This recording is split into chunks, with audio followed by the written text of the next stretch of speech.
todos! Está no ar o programa Fórum Legal. Hoje vamos falar sobre práticas antissindicais, ações que vão contra o exercício da liberdade sindical. Confira aqui no Fórum Legal.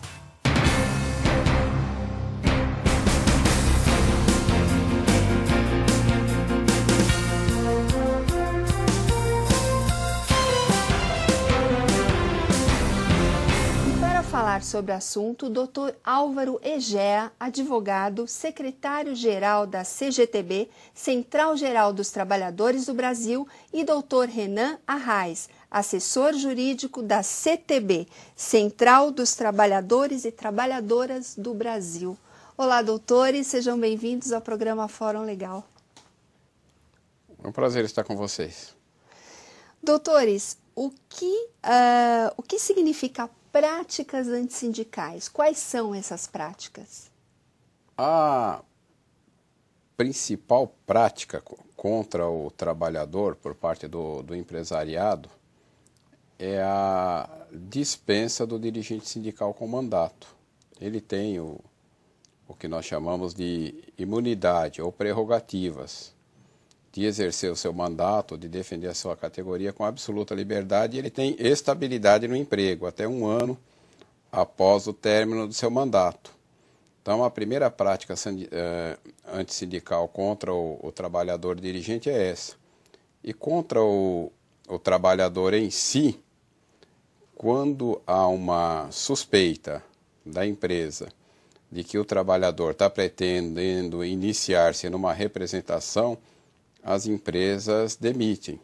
Tanto que a súmula do próprio Tribunal Superior do Trabalho, que no curso do aviso prévio, o trabalhador não tem direito de candidatar-se a um cargo de direção sindical, o que de certa maneira protege esse ato arbitrário praticado por setores do empresariado. Doutor Álvaro, existem leis na legislação brasileira para coibir essas práticas antissindicais? Infelizmente, não. A nossa legislação é muito falha. As centrais sindicais, através do Comando de Combate às Práticas Antissindicais, que é um coletivo de dirigentes sindicais e advogados que assessoram as centrais sindicais, está debatendo e terminando um projeto que nós esperamos encaminhar ao governo e que o governo vai encaminhar ao Congresso Nacional para regulamentar todo tipo de ato dos empregadores com relação a coibindo as práticas antissindicais. O que existe são os princípios gerais, a liberdade sindical que está consagrada na Constituição e as próprias convenções internacionais da OIT. Mas, na verdade, a nossa legislação ela é muito falha. E isso é o que permite tantos abusos e tantas violências contra as liberdades sindicais. E em que fase está esse projeto? Este projeto ele já passou por uma conferência nacional em novembro de 2010, onde estiveram presentes representantes dos trabalhadores e do Ministério do Trabalho, do Ministério Público do Trabalho. Esse projeto passou já por um processo de discussão com as centrais, com os advogados. Agora nós estamos debatendo com técnicos do Ministério do Trabalho. Ele já está numa fase final e nós esperamos que em breve ele seja encaminhado para o Ministério, que o encaminhará para o Conselho de Relações do Trabalho, que é o organismo apropriado dentro do Ministério para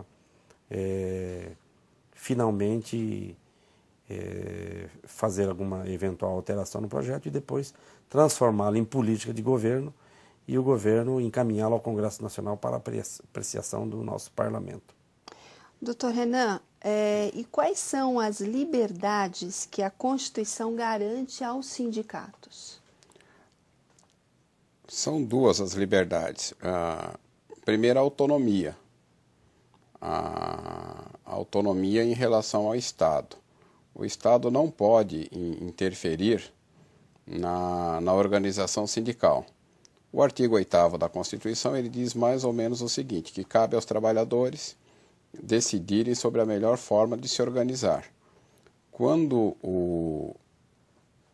os trabalhadores decidem fundar um sindicato, eles não têm que pedir nenhuma autorização prévia ao Estado. Eles têm que cumprir um ritual que é comum a todas as associações, que é publicar um edital, que é chamar... São vários requisitos que eles têm que cumprir. Isso, mas esses requisitos, eles são aceitos internacionalmente, são aceitos, vamos dizer assim, internacionalmente esses requisitos, que é a publicação do edital, fazer um registro em cartório, ter um número do CNPJ, né, que a gente chama, do Cadastro Nacional da Pessoa Jurídica, mas não interferir dentro da organização em si, da quantidade de diretores, da mensalidade, das cidades que vão ser representadas por aquele sindicato, o número de empresas, etc. E o que tem acontecido no meio sindical para combater tais práticas? Olha, por parte das centrais sindicais, que são 6, foi constituído esse comando das centrais contra as práticas antissindicais. Então, as centrais realizaram vários seminários de sensibilização do conjunto dos dirigentes sindicais e dos 3 poderes, do executivo, do legislativo e do judiciário, para a questão das práticas antissindicais. Por exemplo, em dezembro de 2009, nós realizamos um seminário no Pará, que infelizmente é o estado campeão em morte do Pará, em morte de dirigentes e ativistas sindicais. Naquela época, quando nós tivemos lá no mês de dezembro de 2009, só lá no Pará houve 21 mortes. Então é um número absurdo. Então o comando, no sentido de sensibilizar as autoridades brasileiras e a Organização Internacional do Trabalho, nós nos deslocamos até Belém e realizamos esse seminário, que foi bastante concorrido, alcançou plenamente as expectativas. E no âmbito legislativo, nós estamos trabalhando há quase um ano nesse projeto de lei, que enfrenta, vamos dizer, resistências, né? Então é um grupo formado para estudar, para poder só essas práticas antissindicais, só na questão das práticas. Isso, ele chama-se Comando das Centrais contra as Práticas Antissindicais. Ele tem o assessoramento técnico do DIESE e da representação da OIT aqui na América do Sul, da Organização Internacional do Trabalho. E de qual forma tais práticas podem ser reparadas sob o ponto de vista jurídico, doutor Álvaro? Como o senhor vê essa questão?